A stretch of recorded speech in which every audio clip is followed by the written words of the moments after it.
Hello and welcome to our third podcast. I'm Sydney Grubb. And I'm Evelyn Stringer. And today we interviewed a few students in the sophomore class about their favorite book. We interviewed sophomores Julia Ferris, Kyra Montel, and Michaela Waters. All of these students are big readers and read a variety of different book genres. Here's Julia Ferris. What is your favorite book? Pride and Prejudice by Jane Austen. Can you give a summary of the book? It's going to be a really long summary because I cannot summarize, but Okay. Yes. That is okay. So, basically, this girl named Elizabeth, she meets this man named Mr. Darcy, and they do not hit it off well. They absolutely hate each other. And so then she doesn't like him because he seems, pretentious and rude, and he's not, but she doesn't know that. And so she goes throughout most of the book being like, he's an awful person. And she learns in a quite amusing way just how nice he is, and she learns the circumstances that she was told by someone else was wrong. So she was told something by someone about Mr. Darcy, but then Mr. Darcy was like, actually, that's not how it happened. And she was like, oh my god, I totally messed up. And in the end, as if it wasn't obvious, they fall in love, and it's really sweet. It's romantic. I like it. So, why is it your favorite book? Well, probably because, I don't really know. It just is. I like the romance and the dynamic between Elizabeth and Mr. Darcy, because they just kind of click, despite the fact that they like to banter a lot. Their banter is their way of showing how much they love each other, and it's really cute. Yeah, I really want to read that book. Yeah.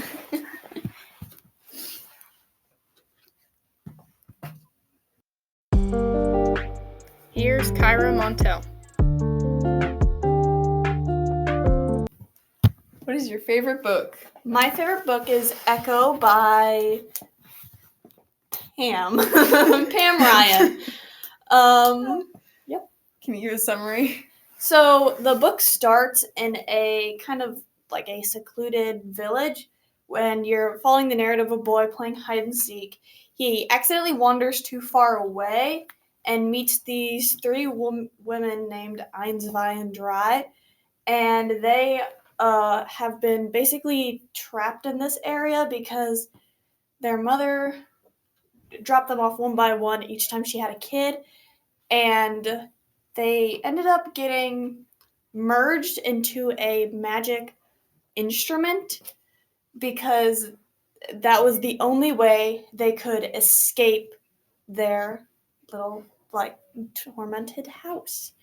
So then we cut to the perspective of, I think, Friedrich is first, and he is he Jewish or Jewish sympathizer? I think he's a Jewish sympathizer, and he's just a little boy. He's still in high school or middle school, and he's basically bullied all the time because he has a birthmark on his face, but his father, I think, owns a harmonica shop where they just build harmonicas. And one day he's out eating when he basically hears this noise coming from an abandoned building, and he goes over there, finds it. It's a harmonica. And so he basically just played that for all his time throughout most of the book, and a lot of conflict happened because his friends were getting kicked out of their homes because it was during the whole Nazis taking over period, and he ended up having to give the harmonica away, and so he sent it through his father's business. So then you cut to I think it's the two boys next, and they are orphans, but their brother, like an older and younger brother. And God, how did it go? They that one got into music. He played the piano, and that's how he got adopted by a rich person who basically started giving them all this stuff that they were so thankful for. And whenever he went to a music shop, he found a harmonica, and so they bought that one, and he played that one. He got pretty darn good at it. He wanted to go into the orchestra, and I forgot to mention this. Friedrich also wanted to be a conductor in the orchestra, or in a orchestra. The main kid in the second part also wanted to be part of an orchestra, and eventually he ends up having to give the harmonica away too. And then this girl who I think she lives in America, she has a brother who's off helping fight like the Axis of Power, and he is just doing his thing over there, and the girl has to take care of this house, which was originally owned by a few Jewish people that got detained, or were they German?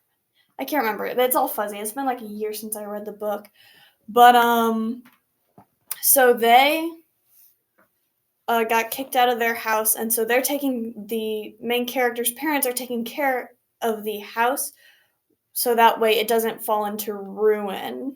And eventually they end up finding a hidden room full of instruments, and that's why everyone was so suspicious of them, is because they all like to, play instruments. And I can't remember how she got it, but eventually the girl got the harmonica too and gave it to her brother, who had it in his pocket while he was fighting one day, and a bullet got shot at him, and it landed inside the harmonica, saving his life. And at the very end of the book, you end up cutting to Friedrich's, I think his parents are going into the to watch an orchestra because their son is conducting it. And you basically, at the very end, get a little snippet of each one of the previous main characters, performing their art in the orchestra. Here's Michaela Waters. What is your favorite book or book series, and who's the author? My favorite book is Made You Up by Francesca Zappia. Can you give us a summary of the book's plot? Okay, so it starts off when Alex is young and she's at a grocery store with her mother. Well, at this time, she didn't know that she had a mental disorder, schizophrenia, right? And so she's in the store and she sees a lobster tank. She likes lobsters because they're as red as her hair. And I guess she got made fun of for her bright hair color and all that. But she liked the lobsters, and she thought they were trapped. She thought they were speaking to her and telling her to let them out of the tank. It's really weird. No. So she's like, "Yes, I'll help you." She tries to reach the tank, too short for that. So there's this one kid that she sees. She doesn't know his name. She calls him Blue Eyes because apparently his eyes are really blue. And she's like, "Lift me up." Well, he lifts her up. She gets the lobsters out of the tank. And then they run away. And she thinks they're saying, "Thank you. We're free now." Well, her mom finds out. Mom's really mad. And that's when they found out that she has schizophrenia. Because at that time, whenever she was thinking back on it, Alex was asking her mother, she was like, "Well, what about Blue Eyes? And what about him? He was there too." And her mom was like, "No, he wasn't there. He doesn't exist."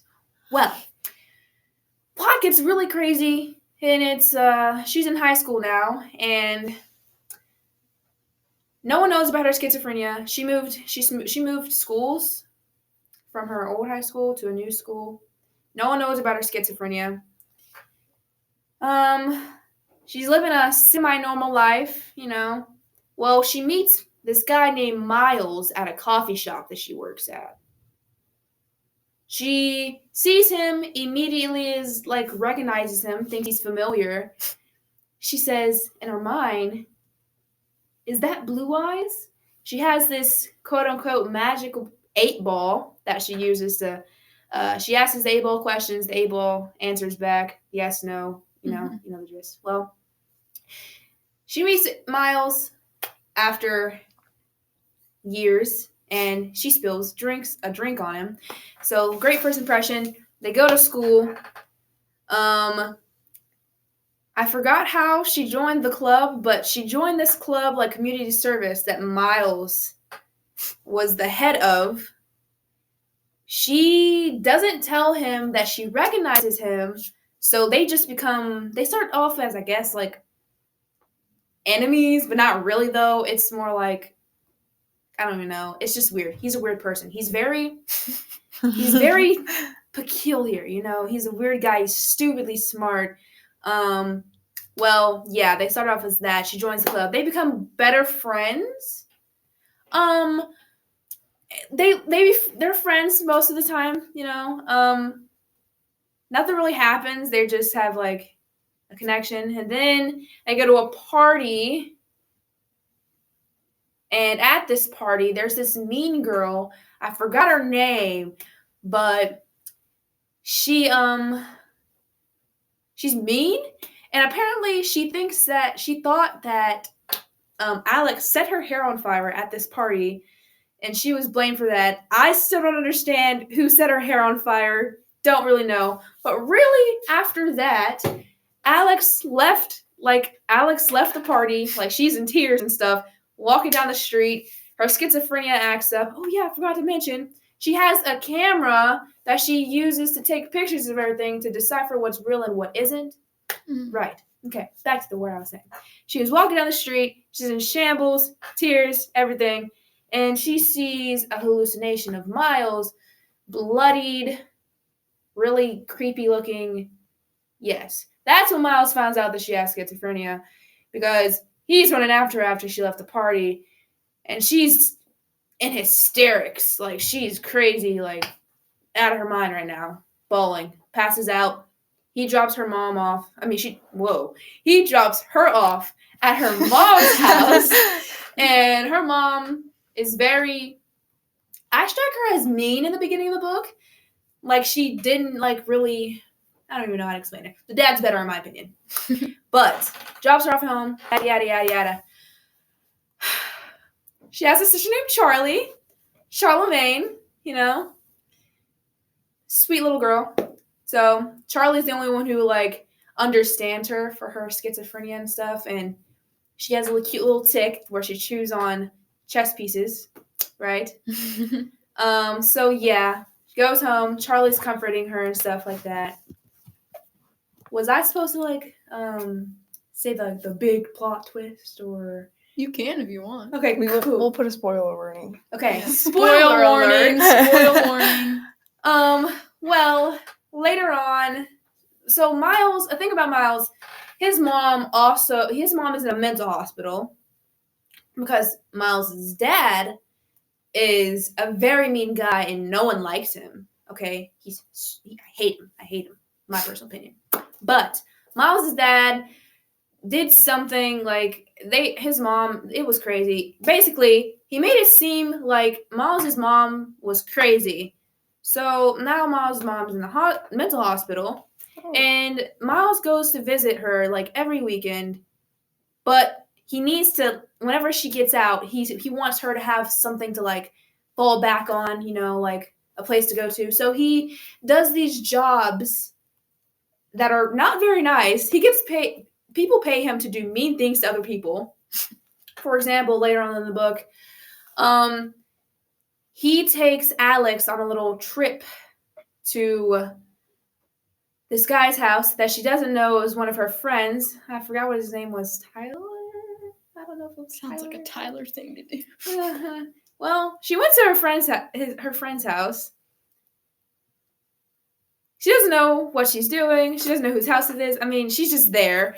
Well, he tells her, he grabs, I don't remember if it was Icy Hot or like itch cream, but he tells her to put itch cream in like every single pair of this guy's underwear. And she did not know that night that that was her friend's house, and she just put like that in her underwear. Anyways, in his underwear. Yeah, backstory on what Miles does to get money. Well, later on in this book, they all three, the guy that she put itch cream / Icy Hot inside his underwear, Miles, that guy, and Alex go on a mission to discover more about their teacher, who is apparently obsessed with a quote-unquote haunted scoreboard, because this scoreboard fell on a girl that he was obsessed with during high school, and she died, so he just worships this scoreboard. Well, so they go to this guy's house because they think he's insane, he's crazy. This guy is trying to, I thought he tried to kill Miles. Oh. Or like, I can't even explain it. This plot is in like up, down, crazy. Okay? Makes no sense to me, but it was a good book. So, pretty much, they go to this house, and they're trying to find information on him. It's nighttime. Well, Alex's little sister hopped in the car, and they go to this house. They didn't know that Alex's little sister was there until they got out of the car. And then Alex is pretty much like, Charlie, you need to get back in the car right now. You don't move. Stay here. The boys just look at each other like weirdly. They're just like, oh, okay. So they go into the house. Charlie does not listen. They follow her into the house. They see, after like a little searching, the teacher has like a whole room obsession with this. I don't even understand it. This guy's insane, obsessed, yandere material. Okay. So the teacher is pulling into his driveway at this point. Okay. Oh no. Well, they're still in the house, and they have to like really fast get out of the house. So they really fast get out of the house, but Alex notices that her sister isn't there. So her sister is apparently still in the house. So she's like, guys, we have to go back and get my sister. We have to go back and get my sister. Spoiler alert, here it comes. The boys look at each other. They look at Alex. They tell her, Charlie was never here. As you can tell by the length of this podcast, these students seem to really enjoy what they're reading. Yeah, and they aren't wrong for choosing those as their favorites. I've actually read 2 out of the 3 books, and they were both really good. Made You Up is one of my favorite books. I really want to read that book and Kyra's book. You should. I highly recommend. All right, this concludes the end of our podcast. Goodbye. Goodbye.